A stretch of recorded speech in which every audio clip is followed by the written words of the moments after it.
और खासकर इस हाथ से हाथ जोड़ो कार्यक्रम के लिए पधारे हुए मेरे भाइयों बहनों, युवाओं, किसानों, मजदूरों और मीडिया के मेरे दोस्तों, ये झारखंड कांग्रेस के लिए एक महत्वपूर्ण राज्य है।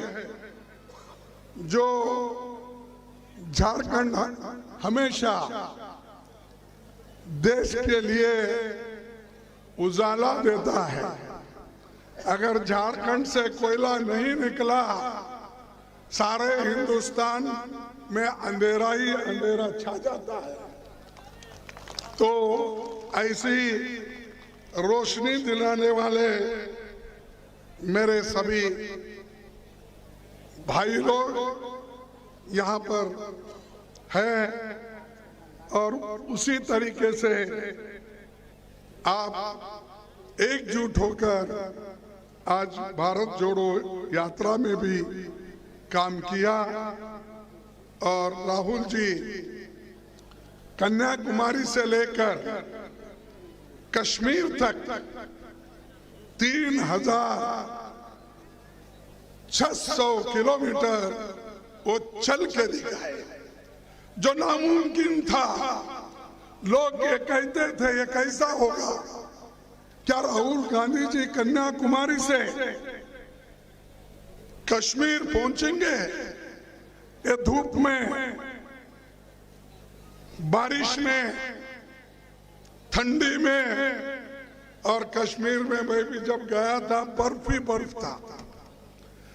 ऐसी लंबी यात्रा उन्होंने तय की, इसीलिए की कि देश में जो एक नफरत का वातावरण पैदा हो रहा है, देश में युवाओं को एम्प्लॉयमेंट नहीं है, देश में बेरोजगारी के अलावा इन्फ्लेशन, महंगाई बढ़ रही है। यही मोदी साहब 2014 में ये कहते थे महंगाई की मार, अब की बार मोदी सरकार बोलते थे। अरे भाई, आपने जो महंगाई के लिए लड़ा, मीडिया में अपना नाम बढ़ाया और सभी पेपरों में आपने इतना एडवर्टाइजमेंट किया, इतना एडवर्टाइजमेंट किया, महंगाई मेरी सरकार आने के बाद कम करूंगा, ये कहा उन्होंने। मैं उनको पूछना चाहता हूं, अब कहां है आप? कहां गया आपका स्लोगन? और यही बात तो राहुल गांधी जी पूछ रहे, यही बात मैं पार्लियामेंट में पूछ रहा हूं, और यही बात हमारे कांग्रेस के सभी नेता लोग उनको पूछ रहे हैं, लेकिन उसका जवाब उनके पास नहीं है। जब जवाब आदमी के पास नहीं होता तो वो घूमकर उधर इधर की बात करने लगता है। वैसा ही पार्लियामेंट में आप देखे होंगे कि उनका उत्तर कैसा था। इतना गुस्से में छाती थपथपा के मार लेते थे, और उनके भाषण में उन्होंने यहां तक भी कहा कि मैं एक आदमी सारे देश के अपोजिशन को भारी पड़ता हूं। इतनी अहंकार की बात उन्होंने करी, यानी उनकी पार्टी भी उनके सामने कुछ नहीं। जो नेता उनको आगे बढ़ाए वो भी कोई बात नहीं है, लेकिन मैं मोदी एक ही इंसान भारी पड़ रहा हूं सबके लिए।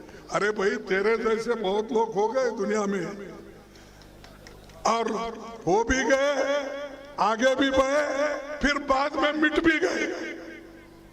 तो ऐसी अहंकार की बात करो। जवाहरलाल नेहरू जी ने एक बात कही थी, उन्होंने ये कहा था, जो आदमी अपना ही गुण गाता है तो समझ लेना कि उसके पास कोई अच्छे गुण नहीं दिखते, और गुणवत्ता क्वालिटी भी नहीं होती। ऐसे ही लोग अपना यानी बात करते रहते हैं, मैंने ये किया, मैंने वो किया। अरे क्या किए भाई? ये तो आपने कहा मैं गरीबों के लिए एक फ्री सिलेंडर देता हूं, गैस कहा, दिया एक बार। अब देश में जो 7 करोड़ लोगों को पहले मिला था, उसमें से अब इस बार उनको एक सिलेंडर भी खरीदने की ताकत उनमें नहीं है। और ऐसे लोग बार बार कहते हैं कि हमने कुछ किया। अगर कोई किसने गरीबों के लिए किया है, मजदूरों की, किसानों की अगर किसने सुनवाई की है तो श्रीमती सोनिया गांधी जी और मनमोहन सिंह ने की।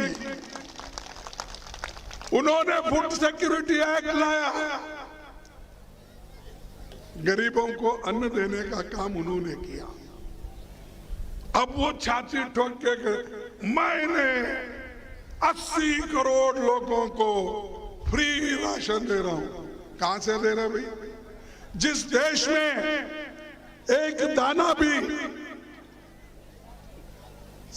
अपने आजादी के पहले उगता नहीं था, हमारे पास अनाज की कमी थी, लोग भूखे मरते थे, और अमेरिका से गेहूं लाके यहां पर बांटा जाता था।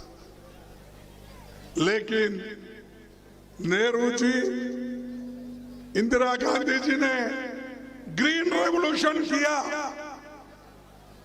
अनाज उगाओ, और आज अनाज का भंडार हमारे गोडाउनों में इतना है कि सोनिया गांधी जी ने सोचा इसको गरीबों में बांटो, और उन्होंने ये फूड सिक्योरिटी एक्ट लाया। अगर वो एक्ट नहीं लाते, अरे मेरे बाबा तुम कहां देते थे गरीबों को? मनरेगा किसने लाया? मनरेगा स्कीम किसने लाया? आपको मालूम नहीं? अरे मनरेगा स्कीम इंदिरा गांधी जी ने लाया, सोनिया गांधी जी ने लाया। जब सोनिया गांधी जी ने, मनमोहन सिंह जी ने मनरेगा योजना लाकर गरीबों को पेट भरने के लिए कम से कम 100 दिन का काम उनको देना चाहिए, उन्होंने शुरुआत की। और इन्होंने क्या किया इस बजट में? अगर आप देखेंगे, जिस जगह 2,72,000 करोड़ रुपए इस वक्त से आज के जो मेहनत का, यानी गरीबों को जो वेजेस मिलते हैं, जो मजदूरी मिलती है, उसका हिसाब डाले, 100 दिन के लिए मटेरियल के साथ 2,72,000 करोड़ रुपए होना चाहिए। ये छोड़िए मटेरियल का, कम से कम काम के लिए 1,72,000 करोड़ होना चाहिए। लेकिन इन्होंने बजट में कितना रखा मालूम? सिर्फ 60,000। गए बजट में 90,000 तो था, 42 दिन काम करे 100 दिन के बजाय, लेकिन अब सिर्फ 60,000 लगे। और ये गरीबों की बात करते हैं, और उनको हमेशा झूठ बोलने की आदत है बीजेपी को। बीजेपी हमेशा झूठ बोलते हैं, ये झूठों के सरदार है सब। ये फैक्ट्स बोल रहे, मैं नहीं बोल रहा हूं। और ये मैं यही नहीं बोल रहा हूं, मैं पार्लियामेंट में भी बोला। मैं जब बोलता हूं तब हमारा जो कहने का मकसद गरीबों के बारे में हो, देश के बारे में हो, जब हम कहते हैं तो हमारे पूरे शब्दों को निकाल देते हैं, पूरे का पूरा। मैं कुछ नहीं कहा था, मैंने बोला मोदी साहब आप मौनी बाबा हो, तो फौरन चेयरमैन ने उसको निकाला। अरे मौनी बाबा पार्लियामेंट में पहले उन्होंने बोला, वाजपेयी जी ने हमारे नरसिंह राव जी को बोला, ये बीजेपी के लोग मनमोहन सिंह जी को बोले बाबा मौनी बाबा। अगर मैं मौनी बाबा राज्यसभा में कहता हूं तो वो निकाला जाता है। तो कहां है फ्रीडम ऑफ स्पीच? कहां है? अरे पार्लियामेंट में भी नहीं, पार्लियामेंट के बाहर भी नहीं। अगर कोई सच्चाई बोलता है, कोई सच्चाई लिखता है, कोई सच्चाई दिखाता है, तो उसको ये लोग जेल भेजते हैं। ऐसे सरकार होना चाहिए। और ये लोग क्या कोशिश कर रहे हैं मालूम आपको? मोदी जी और शाह जी तो तोड़फोड़ में बहुत मजबूत है, तोड़फोड़ सरकार बहुत बनाते हैं। कर्नाटक में बहुमत में थे अलायंस की गवर्नमेंट, उसको इन्होंने तोड़ा।